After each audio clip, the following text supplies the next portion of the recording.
Hello there. Constant feeling of tiredness is something I've heard of from my friends quite often. I still do actually, and it's not only adults who can be exhausted after their work week, but young people as well. I was always surprised how some of the guys I was studying with were seemingly unfazed after missing a few hours of sleep almost every night. This was rather an exception to the rule. Still, most of my classmates who were playing video games until late used to compensate that by falling asleep during classes. I can't say I faced the same problem. I've never had serious troubles with sleep, and honestly, I'm grateful for that. It's not fully my responsibility, although I always pay attention to sleep. I've never had chronic illnesses which directly affected my circadian rhythm, and I'm glad to have a superpower to fall asleep fast every single night. But not everybody is so lucky. This video focuses on the things you can change, and by the end of it, you'll learn some of the reasons why you may be tired throughout your day, and of course, how to fix it. And if you want to learn more about productivity, health and happiness, you're welcome to subscribe to my channel and feel free to ask me anything in the comments down below. And yeah, of course, I'm gonna talk about sleep. I said it a million times and will say it again. Good quality sleep is an absolute necessity. You can increase your success in so many life domains simply by paying attention to this tremendously important part of your life. Sleep deprivation even used to be used as a torture. When I first heard of it, I was surprised that such seemingly simple restriction may absolutely destroy people. But then, several months later, I had to travel by train and then get off in the middle of the night in order to wait for another one, and after a couple of hours after onboarding it, to get off again before reaching my final destination. I realized how awful it feels not to be able to sleep the amount of time your body needs. We spend nearly a third of our life sleeping. That's crazy. But if you're a child, it's even more than that. Let's say a third of adult life. If you stick to norms, which are from 7 to 9 hours for adult people. And if you're wondering why your productivity suffers and you're always exhausted, that's, I believe, the most obvious thing you should check. I think you should always pay attention to basics, such as sleep, exercising, and dieting. They are absolutely vital. That's crazy how much they can change your life and how many benefits you may reap by optimizing those parts of your life. Disrupted sleep is a problem with numerous contributing factors. According to research in healthy individuals, short-term of sleep disruption consequences include a heightened stress response, pain, depression, anxiety, cognition, memory, and performance deficits. Personally, for me, it's not surprising. Of course, we don't want that. Lack of sleep costs too much. Epidemiological evidence suggests that sleep duration and poor sleep are associated with even premature mortality. But do I want to scare you with stats about not resting at night enough? Actually, that's not the point. The point of doing it is not to scare and criticize people who don't sleep much. Most of us are unable to do it night in, night out, right? So set manageable goals. At least decrease the amount of those bad nights. You probably won't be able to stick to norms every day of your life, but at least try to be aware of the importance of this process and do something manageable. So, you already know about how much sleep you need. But remember that we're talking not just about time spent in bed. If you want to sleep for 8 hours, you need to go to bed earlier than that. Because falling asleep takes some time too. If you want to find out how many hours you actually sleep, you can use things like fitness trackers or smartwatches.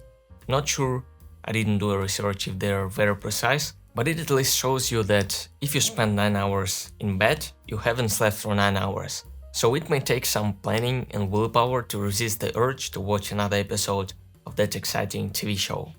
Believe me, I've been there and sometimes it feels tough. Caffeine. Caffeine is great. I love coffee. I've been drinking it since I was, 5, maybe 6. The thing is, it makes you less sleepy. You may feel refreshed early in the day because it blocks adenosine receptors. The more adenosine we have, the sleepier we feel. And while you're sleeping, you decrease the amount of adenosine. Drinking large doses of coffee in the evening won't suddenly supply you with stored energy. You'll still be depleted after many hours of being awake, like you're trying to trick your brain. There is a thing called caffeine crash. When caffeine is starting to get out of the system, it freezes up a lot of adenosine receptors, and boom, you feel extremely sleepy. Some experts recommend restricting caffeine consumption from 8 to 10 hours before going to sleep, so it's not advised to drink black tea or coffee or other beverages containing caffeine in the late afternoon. And if you're used to drinking black tea in the evening and you know it makes you too alert, you can try herbal tea. There is a lot of options to choose from. I personally like herbal tea with milk. That's, I think, not conventional, but it tastes great. The interesting thing about caffeine is that there appears to be an association between coffee consumption and all-cause mortality. Does it mean it makes you live longer? Not necessarily. Correlation doesn't imply causation. This study claims 16% risk of all-cause mortality reduction in people who drink 4 cups of coffee per day. Getting back to the topic of caffeine consumption in the evening, it can decrease depth of your sleep. Here is the danger. You think you're doing okay, yesterday you fell asleep fast and slept for 8 hours, but actually the thing you may not notice is that your sleep wasn't as deep. I personally never noticed that I couldn't fall asleep after a cup of coffee several hours before going to bed. Maybe I shouldn't do it anymore. So, to sum up, caffeine has both positive and negative sides. It can be very effective for improving your alertness, motivation, but at the same time, caffeine can have a negative impact on your sleep. Let's talk about naps. One of the examples of adding naps to daily routine of workers in big companies is NASA.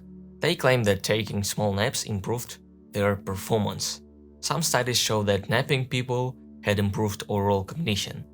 And your nap shouldn't last long.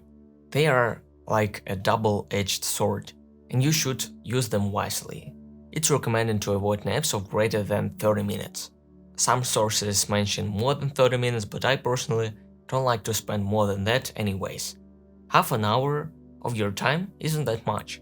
You probably spend more than that using social media during breaks from your work or studying. But they aren't for everybody. I can nap after a heavy workout, but usually I can't fall asleep during daytime. But there were some instances when I fell asleep easily in the afternoon. It was while I was studying at home. Pretty funny. I remember reading a history book for my tomorrow lesson, and it was like a sleeping pill. After several minutes, I was gone. If you notice that naps hurt your sleep performance, it's better to skip them. If I do doze off, I keep it brief, around 20 minutes. So it's not that bad if you're a napper. You probably won't achieve those deepest stages of sleep during 20 minutes and won't disrupt your night's sleep. It's usually thought that a full sleep cycle takes around 90 minutes. Let's recap a little. I recommend making a quality sleep your priority.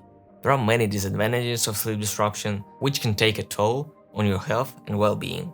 Try sticking to norms of sleep per night and find out for yourself what works best for you.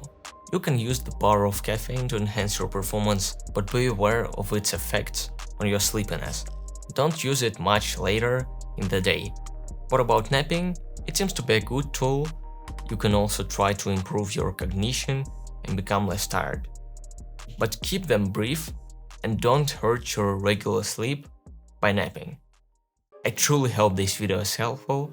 Subscribe if you want to see more, and have a good day.